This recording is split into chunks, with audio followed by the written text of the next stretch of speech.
I'm Steven. I'm Kim. I'm Dina. I'm Mark. I'm Todd. I'm Leroy. I'm Grace. Alright, so I will be presenting on pro-life. The American culture has turned into one that praises all choices without any regards behind the morale. We have adopted a lifestyle of selfishness, doing whatever will please us in the moment.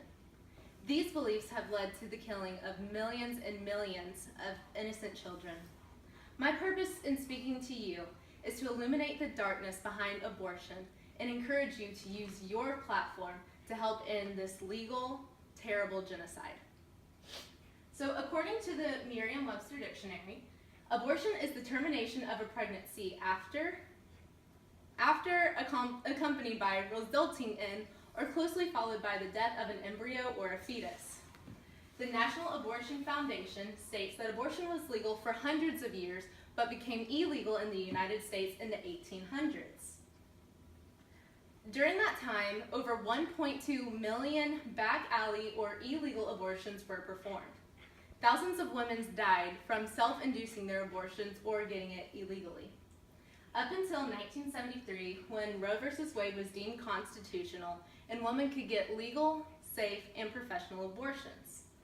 Now, according to the American Pregnancy Association, some common physical side effects that occur in every woman who goes through abortion includes cramps, abdominal pain, nausea, vomiting, diarrhea, or bleeding.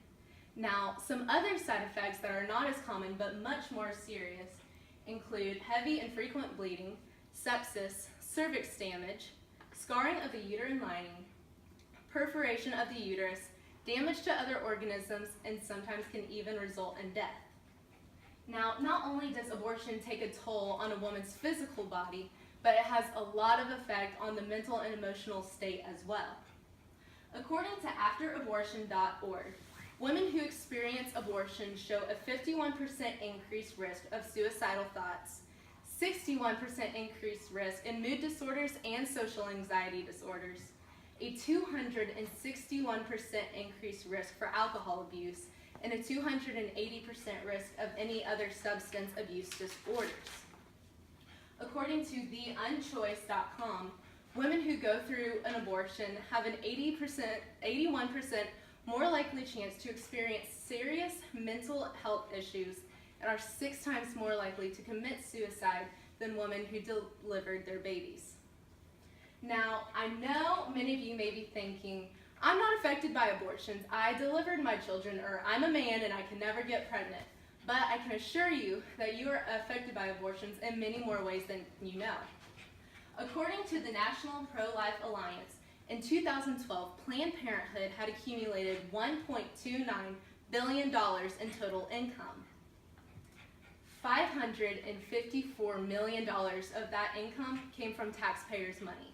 That's right, 43% of Planned Parenthood's total income comes from the American taxpayer. Ever since Planned Parenthood was funded in 1964, $7 billion of their income has come from taxpayers. So even if you do not support abortion or you identify as pro-life, your taxes help fund an average of 1,058,490 abortions a year, adding up to a total of 58,586,256 in total ever since the passing of Roe v. Wade. There have been many individuals who have escaped the darkness of abortion, and a lot of them have touched us and changed the world for the better. Tim Tebow won the Heisman Trophy as the youngest athlete ever during his sophomore year at the University of Florida. In 2008, he led the Gators to victory in the SEC Championship and the National Championship. Many Florida Gator fans praise Tebow for his incredible college career and genuine character. What some people do not know is the struggle that his mom went through in bringing him into the world. In 1985, the Tebows were living as missionaries in the Philippines. Pam Tebow, Tim's mother, contracted amoebic dysentery, a disease derived from drinking unclean water. Many doctors strongly advised her to abort her little baby Timmy in attempts to saving her own life. However, Pam insisted that every child is a child of God and that they have an intended purpose on this planet. With her faith and trust in the Lord, Pam decided to deliver Tim and did not have an abortion. It is obvious that Tim has lived a healthy and athletically successful life, but what he does off the field is what truly makes a difference. He has funded the Tim Tebow Foundation, in which he works on multiple projects that abundantly gives to less fortunate kids.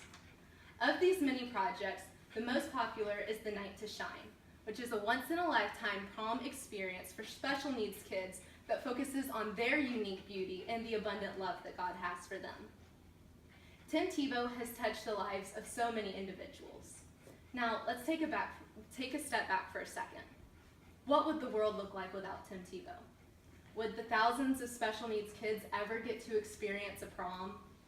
Would hundreds of thousands of people have ever heard of the gospel of Jesus Christ because of his platform? Now, think about your kids. What would your lives look like without them? There's a reason why every baby is conceived, and it is selfish of anyone to terminate the purpose because it's inconvenient for just a couple of months. My purpose in speaking to you all is to motivate you to get up, speak up, and fight for what is ethically right. Go and make peaceful protests. Even fly up to Washington, D.C. and march in the pro-life march.